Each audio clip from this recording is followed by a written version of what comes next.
날 만나러 찬양하고 하나님께 나갑니다.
죄한 용서하소서. 모든 삶을 무엇이고 주님만 높이를 나라 회개하소서. 이 땅에 지친 모든 예수 사랑하게 하소서. 서둘의 아픈 자들 힘을 내리는 모여를 땅에 하소서. 성령의 세바가 이 땅에 불어서서 주의 영생기로 우리를 다시 살리사 이 땅에 하나님 영광을 이런 나라가 되게 하소서. 열방에 하나님 영광 기쁘는 그런 나라가 되게 하소서. 성령의 제가 이 땅에 묻어서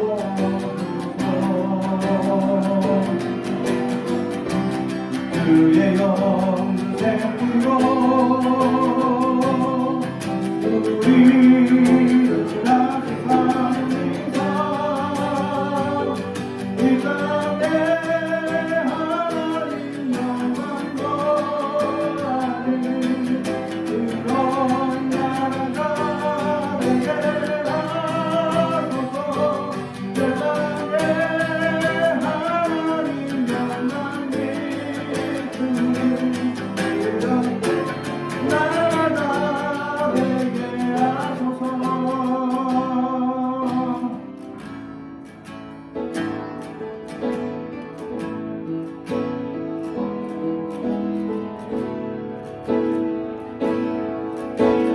누구나 넘치지도 아무것도 알 수 없네.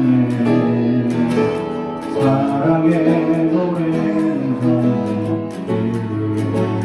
전부 내일에 들려 던지지만 나의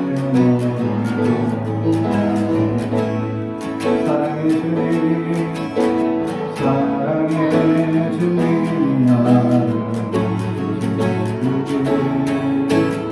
나의 힘으로 할 수 없네. 믿음의 길 위에 들어가게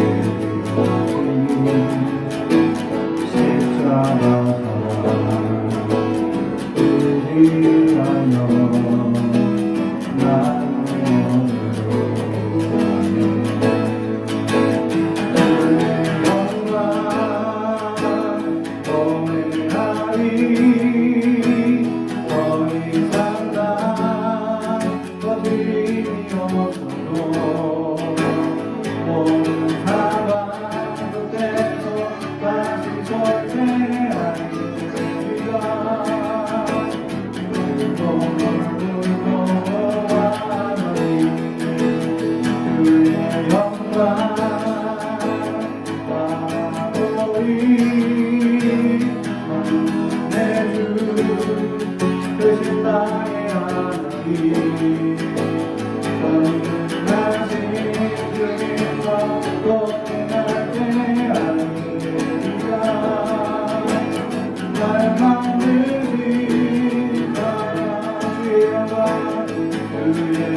완전하신 주님과 동행하게 할렐루야 날 만드신 사랑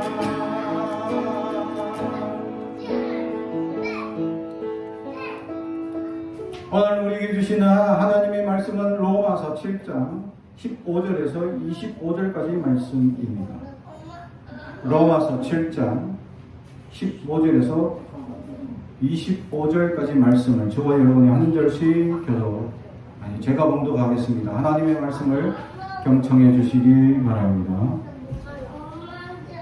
내가 행하는 것을 내가 알지 못하노니 곧 내가 원하는 것은 행하지 아니하고 도리어 미워하는 것을 행함이라. 만일 내가 원하지 아니하는 그것을 행하면 내가 이로써 율법이 선한 것을 시인하노니 이제는 그것을 행하는 자가 내가 아니요 내 속에 거하는 죄니라.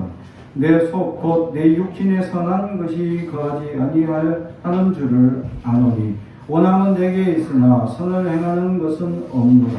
내가 원하는 바 선은 행하지 아니하고 도리어 원하지 아니하는 바 악을 행하는도다. 만일 내가 원하지 아니하는 그것을 행하면 이를 행하는 자는 내가 아니요 내 속에 거하는 죄니라. 그러므로 내가 한 법을 깨달았노니 그 선을 행하기 원하는 나에게 악이 함께 있는 것이로다. 내 속 사람으로는 하나님의 법을 즐거워하되 내 지체 속에서 다른 한 법이 내 마음의 법과 싸워 내 지체 속에 있는 죄의 법으로 나로 사로잡아가는 것을 보는도다. 오호라 나는 공고한 사람이로다. 이 사망의 법에서 몸에서 누가 나를 건지랴. 우리 주 예수 그리스도로 말미암아 하나님께 감이로다. 그런즉 내 자신이 마음으로는 하나님의 법을 육신으로는 죄의 법을 섬기노라. 아멘. 가슴에 손을 얹고 축복이 나옵니다. 나는 하나님의 사람입니다. 축복의 사람입니다. 우리 가정은 영혼이 잘됨 같이 범사가 잘되고 강건해지는 가정입니다. 우리 교회는 번성하고 창대하게 되며 하나님의 언약이 이루어지는 교회입니다. 네. 오늘 말씀의 제목은 그리스도인의 내적 갈등이라는 내용의 말씀으로 은혜를 나누고자 합니다. 오늘 본문은 성도와 율법과의 관계 및 성화의 과정에 있는 성도에게 있어서 율법의 역할과 성화의 과정에 있는 성도의 내적 갈등이라는 것에 대해서 말씀해주고 있다는 겁니다. 성도는 예수 그리스도를 믿음으로 말미암아 죄의 종로를 타던 옛사람은 죽고 그리스도 안에 있는 새 생명을 얻은 자입니다. 따라서 성도라면 당연히 의의 종으로 자신을 하나님께 드리기를 원합니다. 죄를 미워하고 선을 행하기 원하는 마음이 간절해야 합니다. 그러나 성화의 과정에 있는 성도는 자기의 원대로 선을 행하는 것이 쉽지 않다라는 것이죠.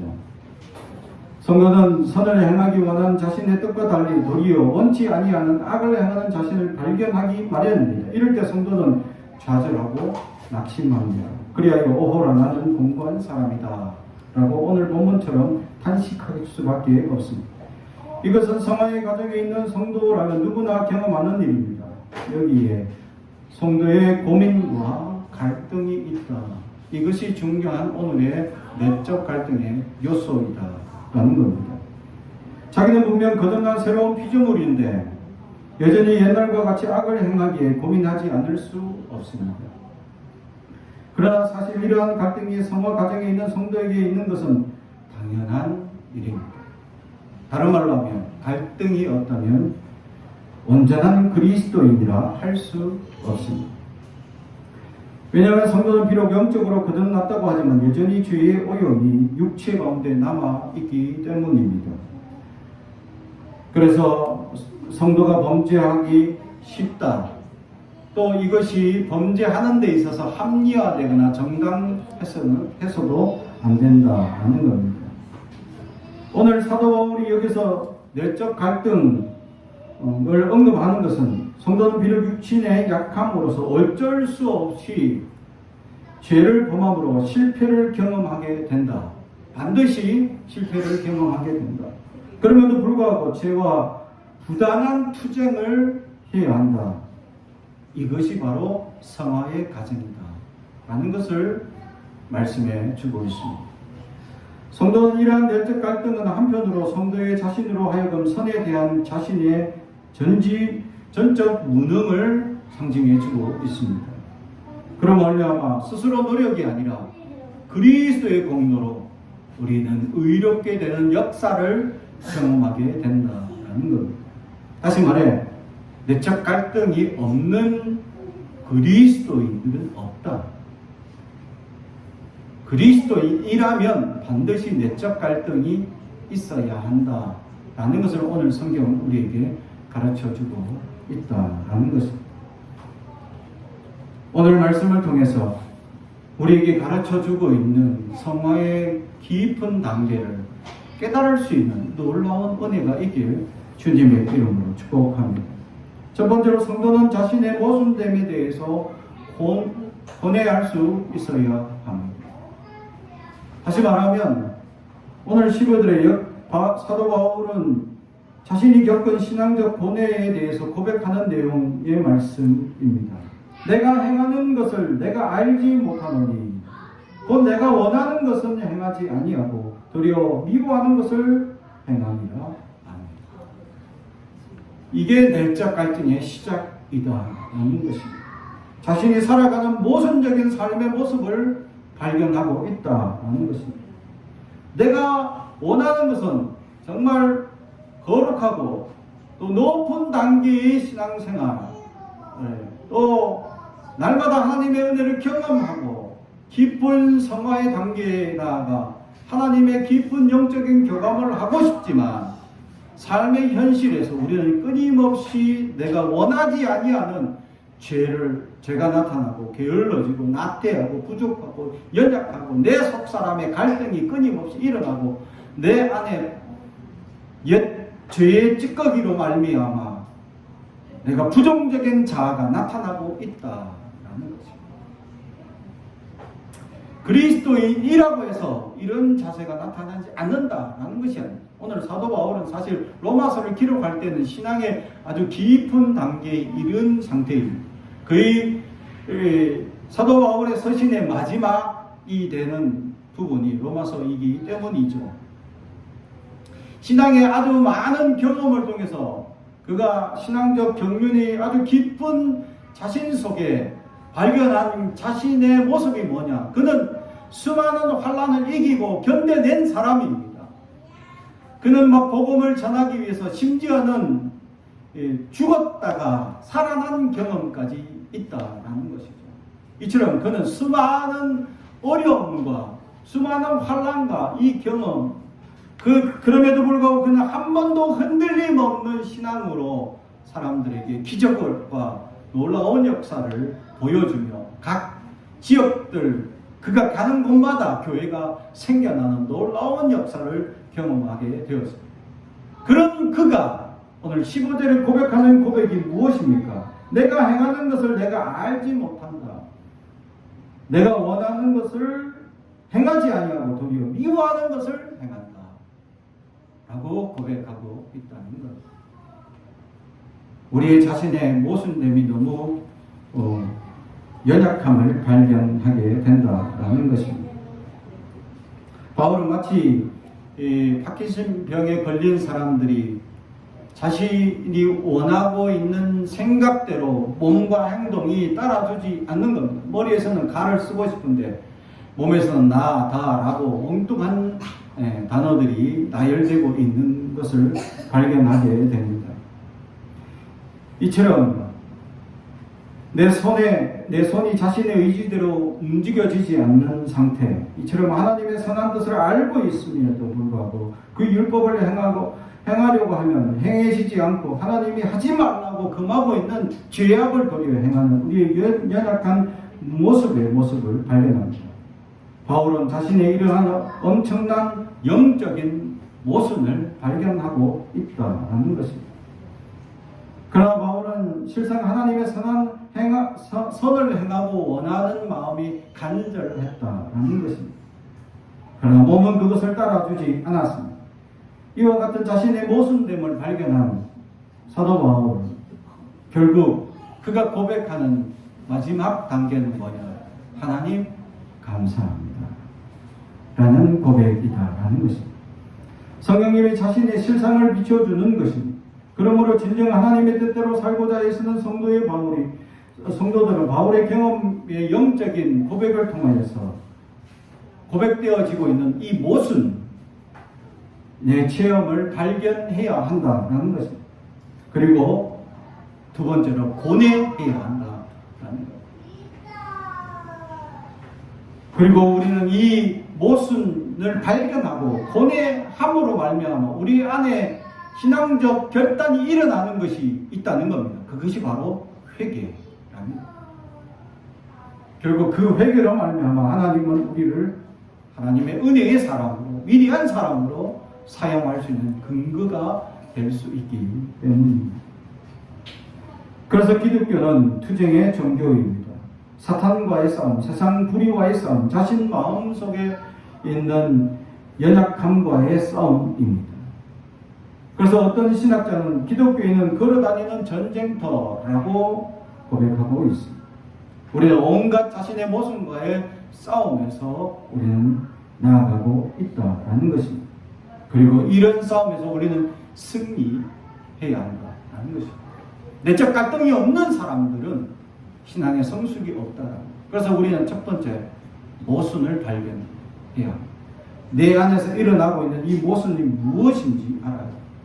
내 안에서 어떤 모순의 모습이 나타나고 있는지를 발견할 수 있어야 내가 원하는 바, 하나님을 알고 있는 지식, 하나님을 알고 있는 거룩한 역사, 성령의 소욕들이 내 삶에서 비춰지고 반영되어져 가고 있는지 아니면 그 반대로 나타나고 있느냐라는 것이죠. 그것을 갈등하지 않으면 영적 성장이 이루어지지 않는다. 제자리 어린아이 신앙으로 머물러 버릴 수밖에 없다라는 것이죠. 그러므로 자신의 영적 모습에 대하여 갈등하고 고뇌하는 성도가 정상적인 성도입니다. 그의 관심은 늘 하나님과 자신의 관계에 있다는 것을 고백하고 있다라는 사실이죠. 그래서 하나님과 자신의 영적 관계에 대해서 관심이 없다면 그것은 성도라고 얘기할 수 없습니다. 다시 말하면 진정 하나님의 뜻대로 살아보려고 노력하는 성도라면 당연히 우리 안에 나타나고 있는 영적 모순을 발견하고 고뇌해야 합니다. 이 고뇌야말로 성도가 신앙적 성장을 하는데 필수적인 요소입니다. 그리스도인의 은혜에 빛이 없으면 어둠의 세계 속에 자신을 발견하지 못한다는 것입니다. 때문에 성도는 더욱더 그리스도께 붙어 있으려고 하면 할수록 내 안에 그림자적인 연약한 모습을 발견해야 한다는 것입니다. 사랑하는 성도 여러분, 여러분은 어떠합니까? 우리 안에 있는 이 모순의 모습을 얼마나 발견하며 살아가고 있느냐라는 것이죠. 그래서 두 번째는 성도의 성화의 과정에서 실패와 성공을 거듭하며 점차 성숙한 신앙을 가질 수 있느냐라는 겁니다. 오늘 말씀 19절의 말씀입니다. 내가 원하는 바 선은 행하지 아니하고 도리어 원하지 아니하는 바 악을 행하는 도다. 사도 바울이 자신의 내적 모순에 대한 고백의 내용 두 번째입니다. 자기가 원하는 바 선을 행하지 아니하고 도리어 원치 아니하는 악을 행한다고 슬퍼하고 고백하고 있습니다.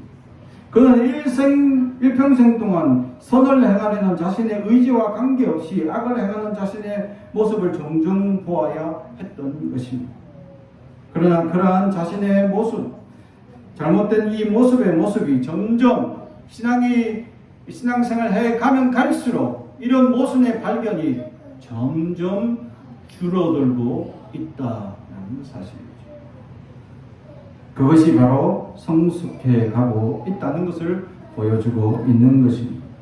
일본의 저명한 신학자 우찌무라 간조라는 신학자는 만일 하나님의 뜻을 마음대로 다 행할 수 있는 사람이 있다면 그것은 인간이 아니라 하나님이다 라고 얘기합니다. 우리 성도는 하나님의 뜻을 다 안다고 해서 그 뜻대로 다 행할 수 있는 사람이 아닙니다. 오히려 실패하는 경우가 많습니다. 그래서 우리는 실패한다고 해서 도전을 두려워해서도 안 된다라는 것입니다. 실패를 거듭하면서 우리 안에서 회개하고 그리스도와 계속적인 교제를 통하여서 성장해 나간다라는 것입니다. 하나님의 뜻을 행하는 데 있어서 실패보다 성공하는 경우가 점점점 더 많아지는 경험을 하게 되어집니다. 이것을 우리는 성화가 이루어지고 있다라고 말하는 겁니다. 거룩하여 지어져 가고 있는 상태라고 말합니다. 실패와 성공이 반복되어지는 삶. 그렇다고 해서 우리가 또한 실족하고 회개하고 다시 일어나 또다시 실족하고 회개하고 또다시 일어나고 회개하고 끊임없이 반복되어져 가는 삶을 우리는 경험하게 된다라는 것. 그러면서 점점 우리는 연약한 이 본성 안에 남아있는 찌꺼기 같은 연약한 악한 생각, 악한 소욕들이 점점 줄어들게 되어져 가고 있다라는 겁니다. 그렇게 점점 줄어가고 연약한 사람들이 발견하게 되는 것은 결국 갈라디아서 5장 22절에 성령의 풍성한 열매를 맺게 되는 결과를 발견하게 됩니다. 내 안에 성령의 소욕들이 점점 내 안에 강하게 활발하게 역사하실 수 있는 우리의 육신의 상태가 되어져 가게 되는 것을 발견한다라는 것입니다. 그래서 우리는 너무 조급하게 자신에 대해서 판단하지 말아야 합니다. 거듭나는 일은 단번에 이루어지지만 주님의 장성한 분량에 이르는 것은 오랜 시간이 요구됩니다. 사실 이것은 어쩌면 평생 이루어져 가야 될 부분입니다. 그러므로 사랑하는 성도 여러분, 우리가 일시적인 원치 아니하는 죄악을 범한다고 낙심하지 마십시오. 다만 주님의 의지하여 회개하고 다시 동일한 죄를 범하지 않도록 노력하는 자세가 중요합니다. 그리고 주님과 더욱 친밀한 교제에 들어가야 합니다. 그리하면 우리 가운데 일어나는 신앙적, 내적인 갈등이 점점 줄어들고 성화의 거룩한 모습을 발견할 수 있다라는 것입니다. 갈라디아서 5장 16절에 내가 이르노니 너희는 성령을 쫓아 행하라. 그리하면 육체의 욕심을 이루지 아니하리라. 아멘. 그렇습니다. 우리 안에 세 번째로 마지막으로 가져야 할 것이 하나 더 이 갈등의 부분에서 발견되어지는 하나 더 가지는 자세가 있어야 하는데 그것이 바로 자아 성찰의 눈을 가져야 한다라는 것입니다. 오늘 본문 22절, 23절에 사도 바울은 자신의 분열되고 다투는 자기 속사람에 대하여 말씀해 주고 있습니다. 내 속사람으로는 하나님의 법을 즐거워하되 내 지체 속에서 다른 한 법이 내 마음의 법과 싸워 내 지체 속에 있는 죄악의 법으로 나를 사로잡아가는 것을 보는도다. 아멘. 여기서 우리가 중요한 것을 발견할 수 있어야 합니다. 하나님의 법을 즐거워하는 속사람이 바로 그리스도를 믿고 거듭난 성도라는 새 성품의 사람입니다. 그 다음 바울은 내 지체 속에 다른 한 법이 내 마음의 법과 싸운다라고 고백합니다. 다른 한 법, 이 법이 아담으로부터 물려받은 옛사람 본성의 찌꺼기입니다. 바울은 이 두 성품이 싸우다가 내 지체 속에 있는 죄의 법 아래에 나를 사로잡아 오는 것을 본다고 고백합니다. 우리는 바울의 이러한 고백을 통하여 그는 세 가지 눈이 있다라는 것을 보게 됩니다. 첫 번째는 그가 한 가지 눈은 모든 사람이 지니고 있는 육체의 눈입니다. 사람들은 이 눈으로 사물의 겉을 파악하고 그 다음 이 외모적인 형태를 인지하고 발견하게 됩니다. 이것이 육체의 눈입니다. 두 번째 눈은 바로 영적인 눈을 지녔다라는 것입니다. 하나님을 사랑하고 하나님의 복을 볼 줄 아는 눈이 바로 영적인 눈입니다. 이 영적인 눈이 발전하면 발견할수록 말씀 속에 숨겨진 비밀들을 발견할 수 있는 소중한 눈이다라는 것입니다. 이것이 믿음의 눈이요. 이 눈으로 그리스도를 보고 그리스도와 교제하게 되는 영적인 눈을 의미합니다. 그런데 사도 바울은 이 세 번째 눈까지 가지고 있다라는 사실입니다. 이 세 번째 눈은 바로 자기의 영적 상태를 살피는 자아 성찰의 눈이다라는 것입니다. 자기 안에 지금 일어나고 있는 영적인 비정상적인 현상들, 자기의 고민과 자기의 내적인 자기 안에 지금 행동으로 나타나고 있는 비정상적인 행동과 양식과 생각과 사상들이 무엇인지를 발견하는 눈, 그것이 자아성찰의 눈이다라는 것입니다. 우리에게는 반드시 이 눈이 필요합니다. 내 안에 일어나고 있는 영적인 비정상적인 행동과 생각들과 하나님의 거룩한 역사와 말씀과 반대되어져 가는 육신의 소욕의 역사들이 내 안에서 무엇이 일어나고 있는지를 발견하는 눈이 가장 중요합니다. 왜냐하면 저걸 알아야 내가 어떻게 대처할 수 있는 방법을 찾아낼 수 있기 때문입니다. 이 눈이 없기 때문에 대부분의 성도들은 이 자신의 영적 성장의 제자리 걸음을 할 수밖에 없다라는 것입니다.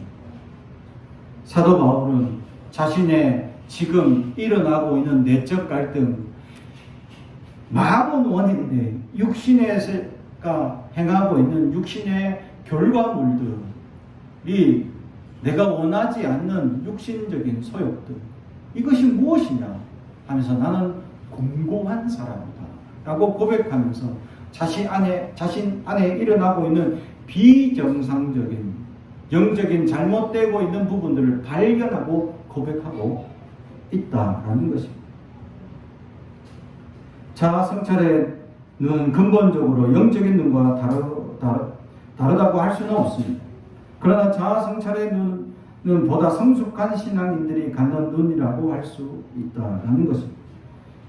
그리스도를 보는 믿음의 눈을 가진 성도들은 많이 있습니다. 그러나 자신의 영적 상태를 늘 감시하고 판단하는 자아 성찰의 눈을 가진 성도들은 드물다라는 사실입니다. 이 눈이 있어야 성도는 올바른 하나님의 행동을 할 수 있습니다. 자신이 지금 하나님의 원하는 길로 가고 있는지, 자신의 의지가 현재 선을 행하고 있는지 아니면 세상의 불의를 향하여 있는지를 볼 수 있기 때문입니다. 이 자아의 성찰의 눈은 어떻게 얻어질 수 있느냐라는 것입니다. 먼저 주님과 늘 깊은 교제, 그 다음에 기도, 그 다음에 말씀입니다.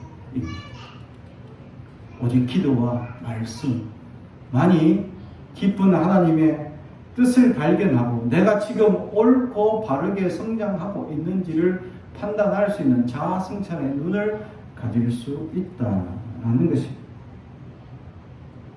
이렇게 자아 성찰의 눈을 지니고 있어야만 하나님이 원하는 올바른 신앙으로 갈 수 있습니다. 옛사람 본성의 찌꺼기를 쳐서 복종시킬 수 있다라는 것입니다. 그리고 그 눈으로 자신의 가오와 죄를 발견하여 회개할 때 예수 그리스도로 더욱더 닮아가게 되는 놀라운 능력의 사람이 될 수 있습니다. 고린도후서 13장 5절에 너희가 믿음에 있는가 너희 자신을 시험하여 보고 너희 자신을 확증하라. 예수 그리스도께서 너희 안에 계신 줄을 너희가 스스로 알지 못하느냐. 그렇지 아니하면 너희가 불의운 자니라. 아멘. 그러므로 사랑하는 성도 여러분, 내 안에 일어나고 있는 이 영적 내적 갈등, 이 중요한 요소입니다. 내적 갈등이 없다면 성화가 이루어질 수 없기 때문에 높은 신앙의 단계로 나아갈 수 없습니다. 제임스 파울러라는 에모리 대학 신학대학의 제임스 파울러라는 교수가 피아제의 인지 발달 이론과 콜버그의 도덕 발달 이론을 합쳐서 신앙 발달이라는 단계를 발표합니다.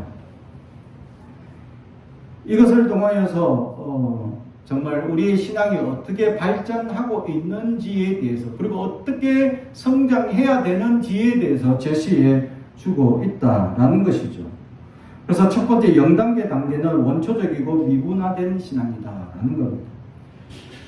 첫 번째 단계는 영하게 시작되는 신앙의 형태로서 신앙이라고 부를 수 없는 전 단계이다라는 것이죠. 부모 및 다른 사람들과 관계의 상호성을 의지하고 형성되는 언어 이전의 단계라고 하는 겁니다.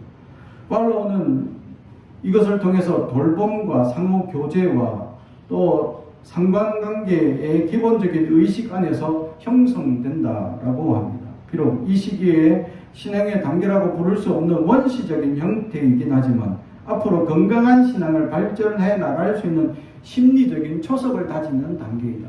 그래서 나를 돌보는 대상, 이 어떤 신앙을 가지고 있느냐에 많은 영향력을 받는 단계라는 거죠. 다시 말하면 초신자에게 어떤 사람이 다가가서 이 초신자들을 양육하느냐에 따라서 그 사람들이 많은 영향력을 받을 수 있다라는 것입니다. 두 번째는 직관적이고 투사적인 신앙의 단계라는 겁니다.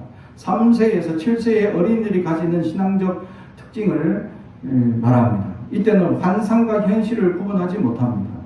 자기중심적이라는 것입니다. 이 단계의 신앙은 어린아이들이 부모 등과 같이 밀접한 관계를 가진 어른들이 보이는 신앙의 실제들이나 분위기, 이야기 등에 의해 강력하고 지속적으로 영향을 받을 수 있는 환상으로 가득 찬 모방적인 단계입니다. 이 시기에서 위험은 이 상상력이 지나쳐서 어른들이 주입하는 억제할 수 없는 공포심 또는 두려움, 부정적인 것이 형성될 수 있다는 것이죠. 그러나 반대로 어떤 영향력을 끼치는 부모 같은 또 그런 초신자들에게 영향력을 끼치는 사람이 그들에게 신앙적인 은혜, 사랑, 자비 이런 것들을 끼친다면 그들에게는 긍정적인 많은 상상력과 자극을 받을 수 있는 단계라는 것입니다. 세 번째 단계에는 신앙적인 문자적 신앙을 의미합니다. 초등학교 시기 때를 나타내고 있습니다. 구체적으로는 이 사안에 대해서 조작적인 사고를 할 수 있는 인재적인 능력이 발달합니다.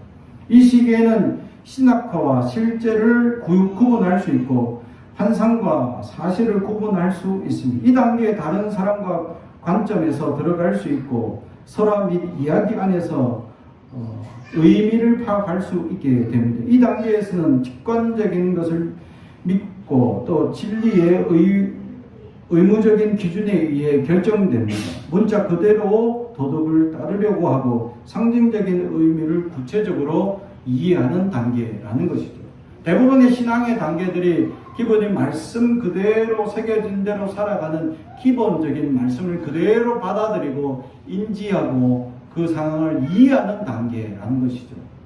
대부분의 성도 80% 이상이 이 단계에 머물러 있습니다. 성경을 보는 그대로만 이해하고 머무르는 단계이죠.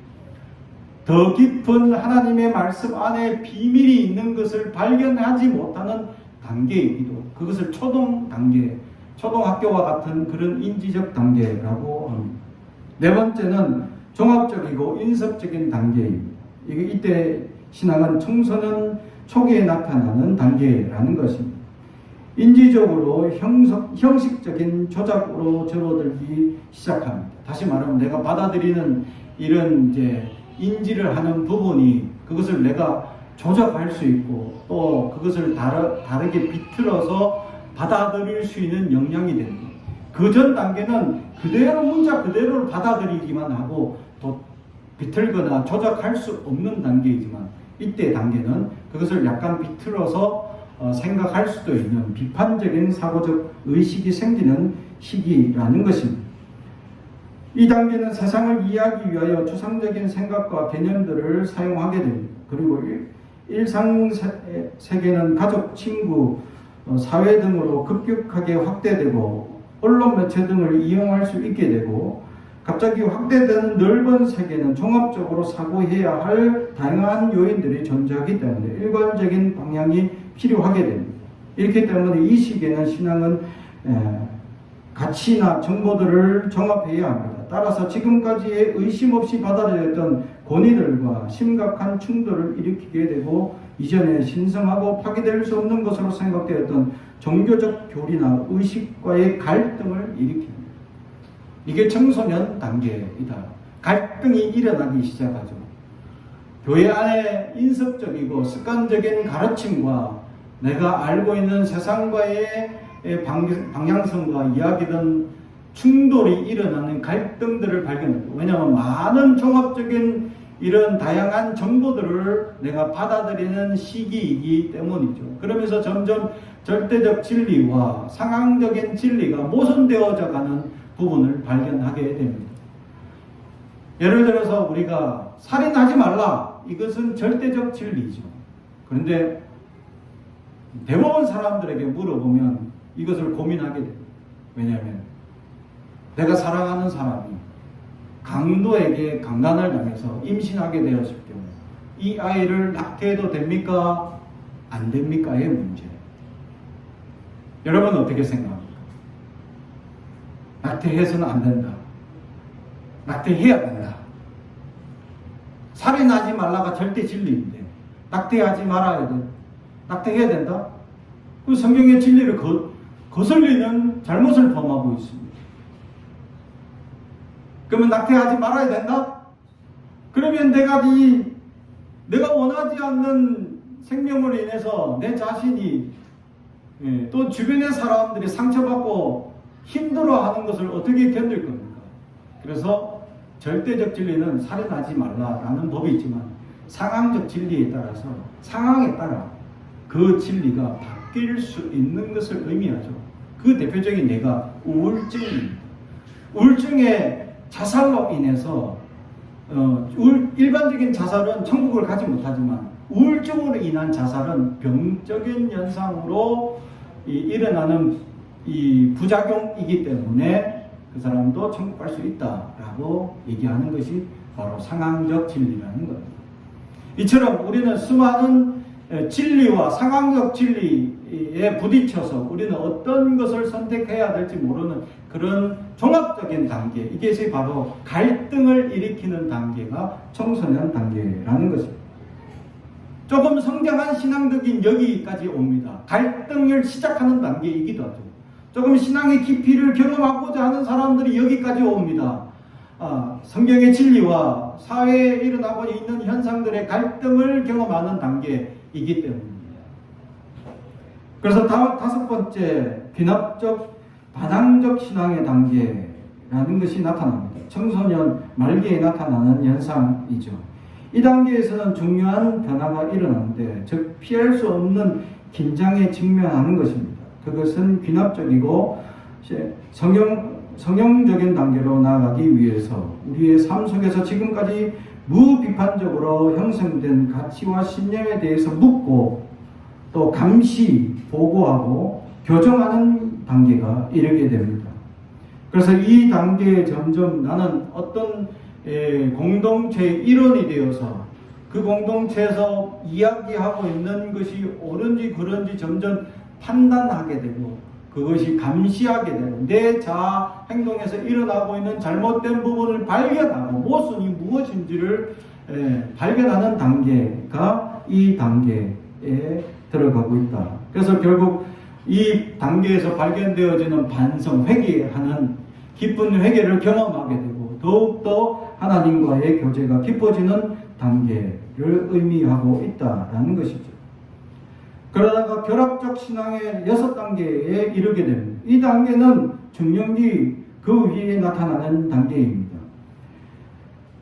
자기와 진리의 본질인 모순성, 사이에 양극적인 절정을 발견하게 됩니다. 삶 속에서 대립되는 부분 또는 양극성의 포용과 통합하는 것은 인지적으로 성인이 되었다라는 것을 의미하죠. 다시 말하면 우리 성경에서 얘기하는 사도 바울의 오늘 고백인 것처럼 내 안에 육신의 행동들의 모순들이 나타나는 것을 발견하는 단계.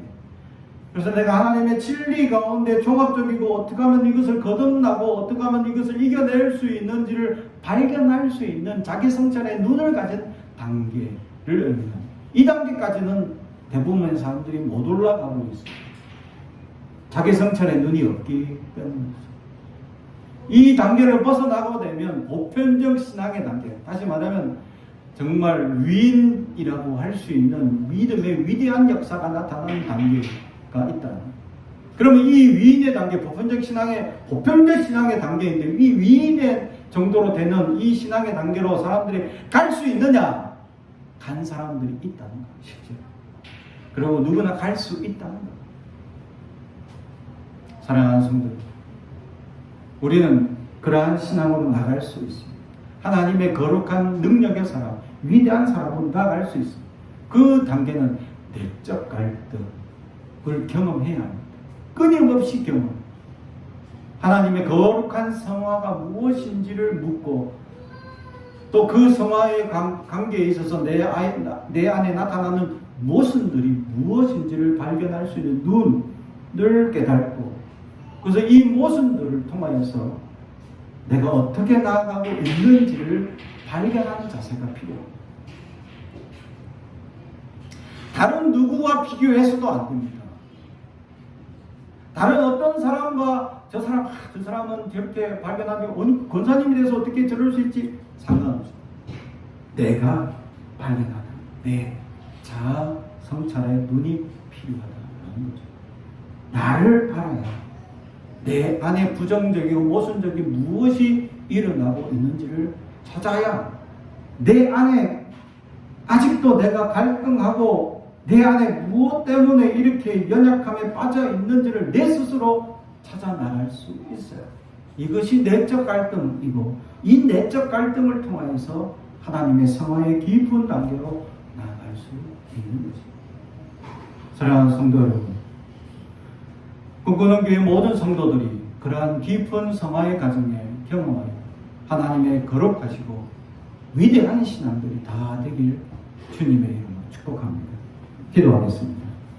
사랑과 주님 가득하신 아버지 하나님 감사합니다. 오늘도 우리에게 말씀을 주시고 하나님 우리 안에 일어난 수많은 내적 갈등을 발견하고 모순을 깨닫게 하시고 하나님 그것을 통하여 자아 성찰을 하게 하시며 하나님 말씀을 통하여 우리 안에 끊임없이 하나님 안에 깊은 성화가 무엇인지 발견해 나가는 우리가 되게 없습니다. 그래서 회개하고 돌아보며 끊임없이 자라나가 우리 안에 더 이상 모순이 발견되어지지 않는 거대하고 위대한 신앙이 되게 하옵소서. 감사드리며 예수님의 이름으로 기도하옵나이다. 아멘.